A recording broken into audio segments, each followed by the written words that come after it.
Welcome, Marc Taverner. Taverner.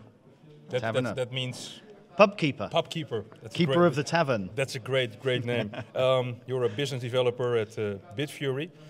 It's a mining and software development company, but Bitfury, you're one of the main partners of the event. Yes, we are. Very proud to be. Very proud to be. Yeah, we're here for blockchain. We're here for blockchain. The revolution, man. A good few hundred other people as well, right? Yeah. What do you think of the ambience now and the energy about blockchain? So the energy is always high, and it's great to see. And Vincent is a ball of energy. So if someone's feeling a little down, they just have to go and stand in the same room as him for a few nanoseconds, and the energy level goes up. Yeah. I think what's really interesting about this particular show compared to others is that we're starting to talk about real use cases with scale, use cases with purpose. And it sounds as though we're moving away from this concept of talking about white papers all the time, talking about PowerPoint decks. And it's also the team today. What are we going to do tomorrow? Yeah. We're not going to talk about the theory anymore. When are we going to Let's go make a difference. Yeah, let's go make a difference. Yeah, absolutely. And Bitfury is one of the partners because mining is very important. Otherwise, you don't have cryptocurrency. Yeah, absolutely. So look, we've been going since 2011. We call ourselves a full-service blockchain company these days, but our heritage is absolutely in processing Bitcoin transactions and securing that network. Yeah. We process anywhere up to 11% of the global network in Bitcoin. Really? So it's a substantial scale. Yeah. And over those almost 8 years of operation, we've learned how blockchains work really well. And we're now, as you said, working on a lot of software solutions, both public, private, and hybrids. So our private blockchain solution, Exonum, together with the ability for us to build on the Bitcoin blockchain. Yeah. And what side are you? Are you on the hardware side or on the software side? So I'm mostly on the software side these days. I've been on the hardware side too. I've been at Bitfury for 3.5 years now. So I've seen the market change greatly. Yeah. And in this current role, I've got the best job in the world, right? Yeah. So I get to have discussions with governments, large organizations who want to build platforms that make a real difference. Yeah, we got two big ledgers. We got public and private. Yep. And public is, well, let's say currency all over the world where people can mine. Yep. But what's really interesting now is creating private ledgers for several businesses so they can create their own infrastructure. Where are we now in that part? So we have our own private permissions blockchain that we call Exonum, as I mentioned earlier, and we can work both of those models, public and private. What we're seeing at the moment is that there's definitely a very large appetite for private blockchains, because large corporates and certainly governments like the concept of being able to own a blockchain solution. It's just something which is a bit more palatable to them. So it wouldn't be wise of us to stand in their way and to try and convince them to do something they don't naturally want to do.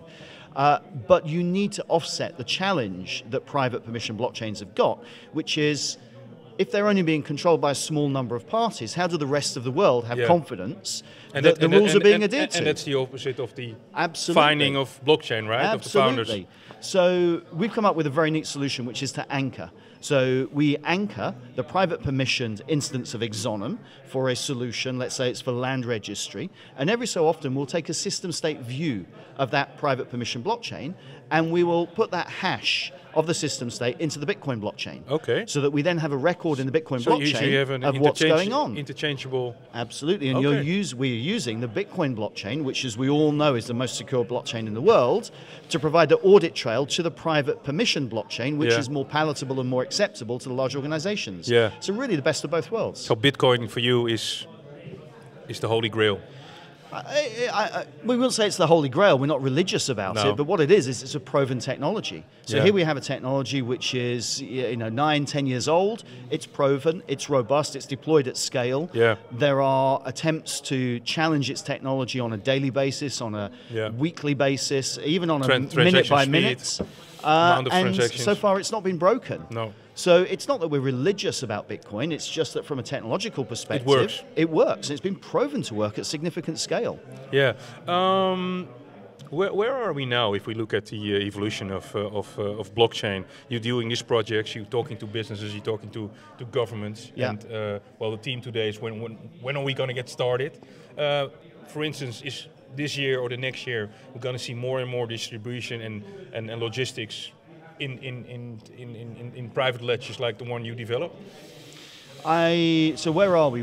It's an interesting view. So our view of the marketplace is that dare I say it, corporates are perhaps falling behind governments. Yes. And governments are creating blockchain strategies which are aimed to deliver competitive advantage for them as a nation and satisfy some of their strategic objectives around increasing transparency, increasing trust. And I think for the first time we're seeing governments as innovators and drivers of innovation. And certainly in the world of blockchain, we see governments edging slightly above large corporates in their adoption. Does that have to do with the trust in the Bitcoin system? That I don't know they trust the system? I don't know what's driving it. There are some people I speak to who say the reason for that is decision making and the fact that governments can be quite autocratic. So they can issue a strategy, they can move ahead in a certain direction without needing... No shareholders. Absolutely, without needing to bring... Voters. And you know, they don't have the weight of their established business models weighing them down, or perhaps the challenges that their CIOs, their chief information officers, are trying to deal with on a daily basis.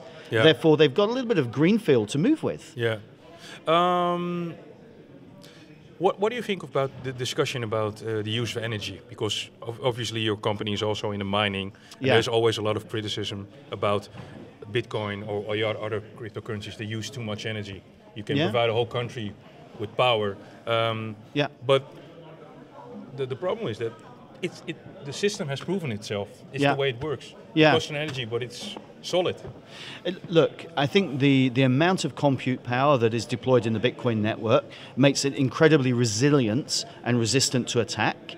And that inherent feature, that inherent benefit is something which is, I think, perhaps a little bit enviable or making certain people envious. Yeah. The issue around energy consumption, I think, is a little bit of in English we say red herring. Yeah. It's a discussion which is founded on only half of the story. Yeah. So, for example, I put forward the view. In Holland we say you take somebody's hair and you pull it towards you. Well, I cannot translate it like Louis van Gaal in English, but that's the way. Absolutely, it's forced. absolutely. You force it. The point I would like to make about Bitfury in our operations is that we focus very heavily on renewables. Yes. And if you look at energy that's being generated through hydro and how Bitcoin miners in particular find access to energy, what Bitcoin miners tend to do. So firstly, Bitfury only works with green energy. We deploy in locations where there are renewable sources. Yeah. And we're quite passionate about that. Our most recent data center was in Norway, which we're very, very proud of. And I'm sure if you have a look at the press releases, you can see the details. But here's a view I'd put forward about how Bitcoin miners find energy. Typically, they scour the world for pockets of energy that are being sold cheaply. Yeah. And the reason that energy is being sold cheaply is because it's being generated but not sold to anybody. No. So this isn't energy which is net new, that is being consumed just for the purpose of Bitcoin mining. You don't take it away from somebody. Absolutely. No. It's just it's extra. It's being consumed, otherwise it would be generated anyway and just not used for anything. I understand. So it's been put to a purpose. It's not like they make the rivers stop flowing if Bitcoin mining goes away, right? The rivers still flow, the hydro is still generated, and all we're doing is making use of an oversupply of energy. A question I asked often today: What was your message to the audience? What did you tell them today? We were talking about real use cases here today, about use cases at scale in the Republic of Georgia, where we've built a land registry system that now covers over 60% of the land in the country. 60%? 6-0. Across, of the land or the agriculture? Of the land. The land. Really the land. Oh, that's really the land. Yeah, really the land. So we were talking about applications at scale and moving from POC to scale. We were talking about the work we've done in the Ukraine around the e-auction and how we've added blockchain element to the e-auction to make that transparent. And we were talking about the work that we've been doing with Coca-Cola and the US State Department to help migrant workers maintain their rights and to give them an indelible record of their contract of employment. So you told everybody it works? Told everybody it works. It's been working for a very long time, and that people should hurry up and get with the program, start building. Thanks a lot, Marc Taverner. Not at all, thank you.